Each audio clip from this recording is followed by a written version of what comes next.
हाँ जी, राधे राधे राधे राधे। स्वागत है आप सब लोगों का मेरे यूट्यूब चैनल पर, या कहूँ तो आपके अपने यूट्यूब चैनल पर। मेरा तो क्या ही है बेटा, मेरी तो सिर्फ जुबान है। जो कोशिश करता हूँ कि आप लोगों के लिए कुछ जो आपकी समस्याएं हैं उनका समाधान लेकर आऊँ। तो बेटा, जैसे जैसे आरएएस की परीक्षा पास आती जाएगी आपका कॉन्फिडेंस हिलने लग जाएगा। और बेटा, कॉन्फिडेंस अगर हिल गया, आत्मविश्वास हिल गया, तो सफलता से हो जाओगे दूर। ठीक है। तो बेटा, आज के वीडियो में अपन बात करने वाले हैं कि गुरुजी, या तो कॉन्फिडेंस आ नहीं रहा है, उस कॉन्फिडेंस को कैसे डेवलप करें, और अगर है कॉन्फिडेंस तो जैसे जैसे दिन बाई दिन आरएएस की परीक्षा जैसे जैसे नज़दीक आ रही है, गुरुजी कॉन्फिडेंस डाउन होता चला जा रहा है। क्या करें उसके लिए, क्या करें उस चीज़ के लिए?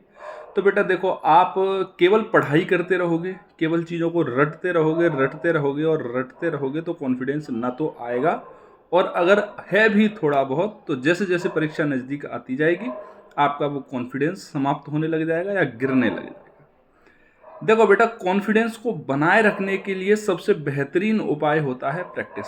क्या होता है? प्रैक्टिस। अब मैं आपको बताऊंगा कि आपको प्रैक्टिस किस तरह से करनी है जिससे आपका कॉन्फिडेंस बना रहे, या फिर कॉन्फिडेंस अगर नहीं है तो वो डेवलप हो जाए। तो इसका सबसे आसान तरीका है बेटा कि आपको लगभग 30, 40 या 50 क्वेश्चन, जितनी आपकी श्रद्धा है, श्रद्धा का मतलब जितना आपके पास समय है। अगर आपके पास कम समय है तो 30-35 क्वेश्चन, और अगर आपके पास ठीक ठाक सा क्वेश्चन समय है तो लगभग 50 क्वेश्चन आपको डेली सॉल्व करने हैं अनसॉल्व्ड क्वेश्चन पेपर में से।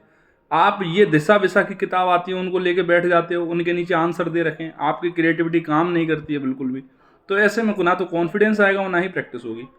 आप लेना बेटा अनसॉल्व्ड की, जिसके अंदर या जिसके साथ में ही जो आंसर है वो नहीं दे के रखा हो। आंसर या तो एक तरफ हो, पीछे की तरफ हो। ठीक है, क्योंकि अगर साथ में होगा तो आपकी प्रैक्टिस नहीं बनेगी। ठीक, और अगर अलग से होगा तो आप आराम से प्रैक्टिस करोगे, अपना दिमाग लगाओगे, और जो क्वेश्चन गलत हो उसको अपने सोर्स से जाके दोबारा से करेक्ट करो। जिससे क्या होगा बेटा, आपकी प्रैक्टिस बढ़ेगी तो कॉन्फिडेंस डेवलप होगा। आपको हर रोज पता लगेगा कि आप कितने क्वेश्चन सॉल्व कर पा रहे हो। ठीक है, और जब खुद से अपन क्वेश्चन सॉल्व करेंगे और अच्छा रिजल्ट आएगा उसके अंदर कि आज हमने 50 में से 40 ठीक किए, 35 ठीक किए, 45 ठीक किए, 48 ठीक किए, धीरे धीरे धीरे धीरे आपका कॉन्फिडेंस विकसित होने लग जाएगा, डेवलप होने लग जाएगा। और मैं गारंटी दे सकता हूं कि एक महीने के अंदर आप अंदर से फील करोगे कि पेपर आया तो मैं फोड़ दूंगा। ठीक, तो गुरुजी आप हमें क्या, ये जो 50 क्वेश्चन है वो सारे के सारे क्या एक ही सब्जेक्ट के करने हैं?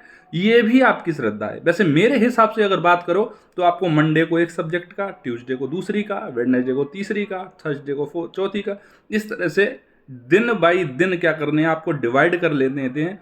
और क्या करना है, हर दिन 50 क्वेश्चन सॉल्व करने हैं आपको, अलग अलग विषय के। ठीक है, 3 महीने हैं, बहुत क्वेश्चन सॉल्व हो जाएंगे, बहुत क्वेश्चन सॉल्व हो जाएंगे, और इतने क्वेश्चन सॉल्व हो जाएंगे कि आप क्वेश्चंस के माध्यम से ही अपने सिलेबस का रिवीजन कर चुके होंगे मेरे साथियों। ठीक है, तो आपको क्या करना है बेटा, अगर कॉन्फिडेंस नहीं है या कॉन्फिडेंस आया नहीं है अभी तक, और अगर है तो जैसे जैसे आरएएस नज़दीक आ रहा है तो कॉन्फिडेंस में दिक्कत आ रही है, हिलता जा रहा है, आप भी हिल रहे हो थोड़े से, और थोड़ा सा कॉन्फिडेंस भी हिल रहा है आपका, तो आप डेली प्रैक्टिस शुरू कर दो। 50 क्वेश्चन, जिनके पास टाइम नहीं है वो 30 क्वेश्चन, 30 से कम तो यार नहीं चलेगा, कम से कम 30-35 क्वेश्चन तो पर डे सॉल्व करने ही पड़ेंगे आपको। ठीक है, और संडे को आप टेस्ट सीरीज जा ही रहे होंगे, कोई टेंशन वाली बात है ही नहीं। आपको क्वेश्चन सॉल्व करने हैं जो अनसॉल्व क्वेश्चन पेपर हैं उनके अंदर से।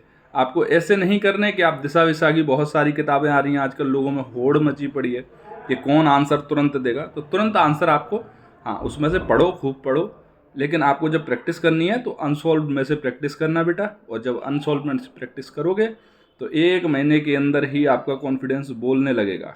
ठीक है, क्योंकि कॉन्फिडेंस सिर्फ एक ही चीज़ से आता है, और वो है प्रैक्टिस, प्रैक्टिस और सिर्फ प्रैक्टिस। ठीक, तो मिलते हैं आपसे अगले वीडियो में आपकी समस्या, नई समस्या और उसका समाधान लेके। ठीक है बेटा, जब तक के लिए जय हिंद, जय भारत।